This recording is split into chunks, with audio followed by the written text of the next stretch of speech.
robots are cool because they do exactly what you tell them to do.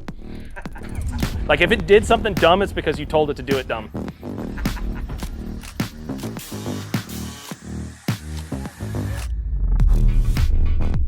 I was able to peel off some of my already good talent to do other things, to skill level them up and move into being able to still support the product line. Like I didn't want to land in a position, I didn't want to move somebody up and then have a gap to fill. I didn't want to be, oh man, I can't get the parts welded. Sorry, I know you're supposed to be machining today, but you need to weld. Or I need to be on the phone talking to customers, figuring out components, engineering something new, but no, I need to go and weld. So I knew last summer, I'm like, we got to find a welding solution here because right now it's not a problem. 2 years from now, it's gonna be a huge problem. So now we're 1 year into it and we use the Cobot a lot. There's another realization I had is I can't do it all. So you can either stay in the same lame spot or you can grow. And if you're gonna grow, you need people and you need good people and you need to supply them with good tools and they need to have good components. Like I feel like if we bought a low-end Cobot, the amount of struggle that you have with the weld quality and things like that, that just seems so foolish. It's like stepping over $1 to pick up a nickel kind of thing, right? Like it just doesn't, in my mind, it doesn't jive. Like why would you do that? You're either in or you're out. Through my first projects, fixturing was not good enough. So we just did some cheesy fixtures. Well, once the component's welded and you got to pry it out, we were bending the fixture, the robot would come in and it would miss the target a little bit. And I was like, well, what's going on?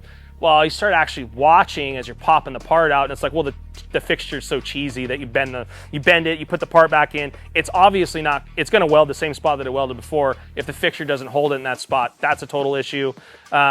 We were trying to do some up and over stuff, like trying to go around a corner and the acceleration is too fast for it alarms the arm out.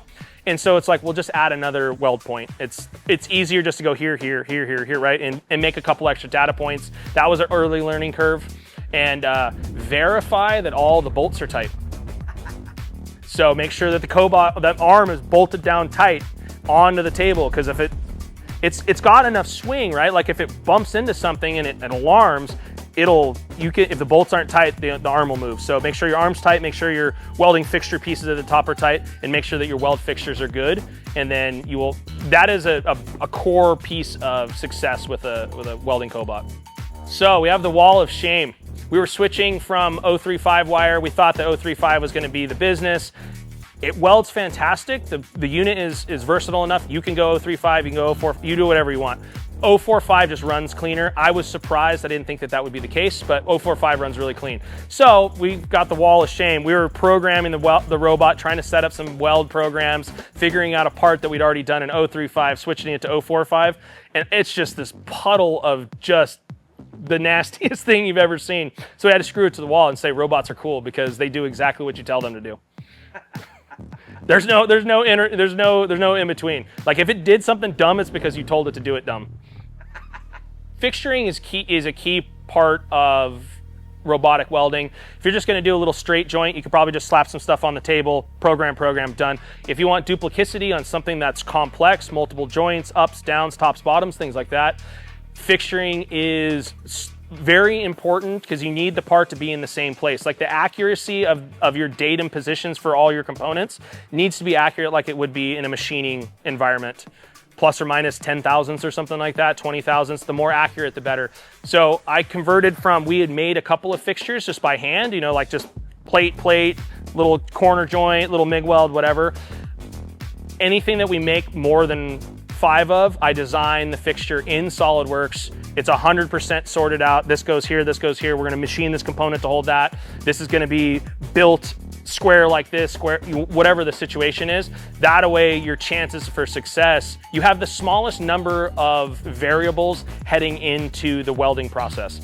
So fixturing is I don't know if it's probably the most important part. Or having something to weld is probably the most important part, then being able to hold it is the second most. If you're sitting here watching this and you're thinking to yourself, why would I want to get a Cobot? And you're like on the fence about getting a Cobot, what I would say, when you actually have the pendant in your hand, like don't be scared. I would say first off, don't be scared, just go for it, right? You're already obviously an entrepreneur of some sort. You're a small business owner or a medium business owner. Obviously you've already taken some risks, so like, this is a good risk to go into. When you finally have the pendant in your hand and you're moving the robot around, and I assume that you have a good welding experience or you've got a guy that's got good welding experience, The interface with the robot and the programming is simple enough that you're not going to struggle. You might struggle for a day or two, and you're going to struggle with new component, building up new stuff, whatever, blah, blah, blah. That's all learning curve stuff. I assume you already know that. It's fast, it's easy, and it's something that you can teach other people to do, and they'll probably have a different view of it, and you'll be able to collaborate on things, and you'll be able to do it. Like, there's no question. Just be cautious, because you're going to be able to make an amount of parts now that you didn't think you could make before. So in my case, I can particularly make rear end housings in sets of 7 because of the material that I use. I get 7 of this particular part, so I make 7 at a time. I'm like, yeah, 7, that'll take us 3 or 4 days. No, it takes us like 4 hours now, and they're all welded. And so it's like, oh, so what do we do now? Like, something else, I guess. So yeah, have the confidence in it. Like any other piece of automation, it comes with its learning curve. But once you're involved and you're rolling, nothing to be scared of.